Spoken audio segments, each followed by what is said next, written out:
Les autorités de Tunis ont ajouté que les suspects étaient accusés d'avoir facilité le passage de personnes originaires de différents pays africains sur le territoire tunisien à travers les frontières terrestres avant de les transporter et de les héberger pour des tentatives de migration illégale en Italie.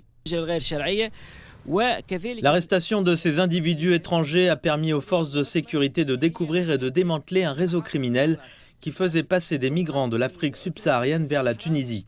Ce réseau faisait partie d'un réseau international de traite d'êtres humains. La migration irrégulière est devenue une bombe à retardement qui pourrait exploser et déstabiliser toute la région.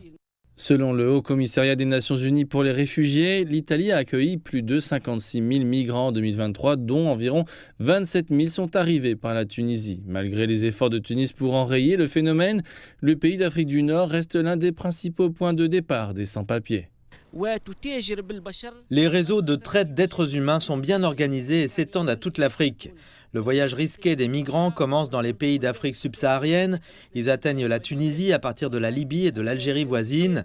Ils séjournent dans la ville de Sfax pour se préparer à la dernière partie du voyage. Sfax est le principal point de transit pour ceux qui cherchent à atteindre illégalement les côtes italiennes. Le gouvernement italien a dévoilé un plan de près de 6 milliards de dollars pour soutenir le développement de l'Afrique lors d'un sommet Afrique-Italie d'une journée à Rome lundi.